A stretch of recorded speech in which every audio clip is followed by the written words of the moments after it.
You are quite a remarkable man, Joseph. I, Marie Antoinette, Queen of France, hereby anoint you Chevalier. In any other country, a man of your color would not be wearing such fine clothes. One day, the whole world will know me. And of course, the music will be spectacular. Bold. You're watching BLACKTREE on TV.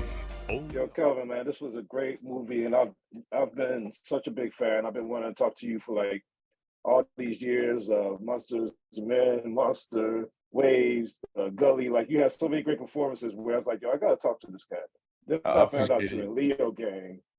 I found out you just made Leo Gang. I found out you're from New Orleans, went to UNO and Loyola. So I mean, there's a lot of stuff I've been in your familiar circle. So nice to catch up with you. Playing Chevalier, Joseph, a lot to do with the wigs, the outfits. Like, how did you feel just getting into the look and putting on that wig? Like, what was that like? It was kind of wild at first because, you know, I've never seen brown skin inside one of those bad boys. So I was like, I mean, I did look kind of fly, I'm not gonna lie. But at the same time, I felt it was like, I felt kind of out of place at times. And so it was an adjustment trying to figure out your own in that space and trying to, once again, physicalization of trying to assimilate to a culture that's so outside of yours, you know? But yeah. I mean, would the same sentence apply? I'm not black, I'm OJ. I'm not black, I'm Chevalier. It seemed like the story was kind of similar in that sense. I mean, do you see the same vibe for that? I definitely think that Joseph has some serious identity issues.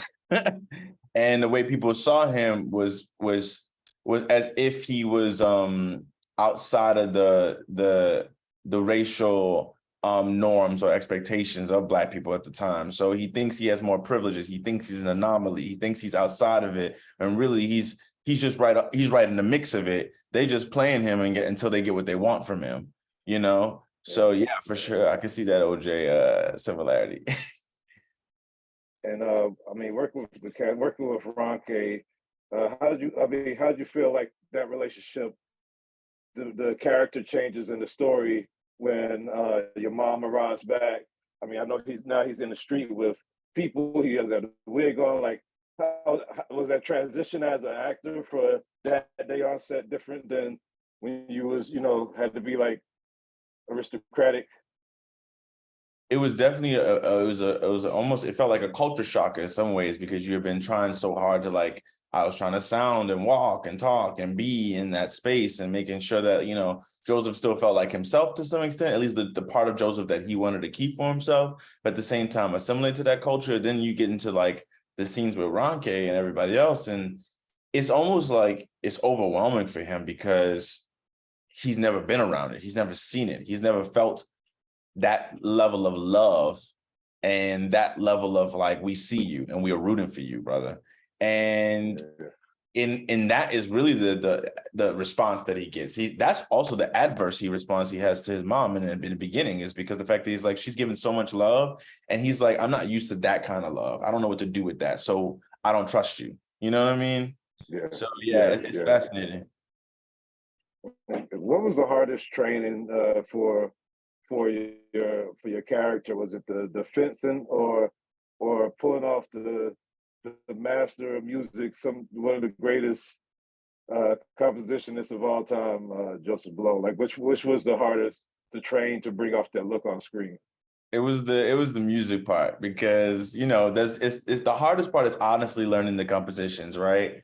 But then the next part is trying to perform them in a way that make the audience see him as the rock star that he was, you know? Because sometimes Michael Abels really went for it, who was writing out those compositions for me that Joseph plays in the movie. He really went for it, and he was not shying away making it easy for me.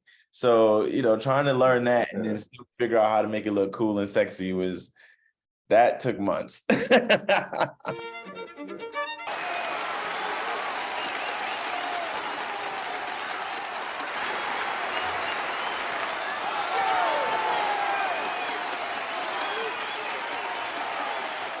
Who the fuck is that? Yeah. Well, look, man, I appreciate it. It's a great film. I mean, I'm glad to see this title on Searchlight. They always put out some great films. I know you kind of started with 12 years with them, as far as one of your first big films. So glad to see you there again. Keep on doing this great work, bro, because you never let us down on screen. Every time we see you on screen, we know like your star is shining big. I know there's people in New Orleans saying "baby" and all that stuff for you. You're doing your thing, man. Keep doing it, bro. Thank Thanks you. for the time. Appreciate you, man.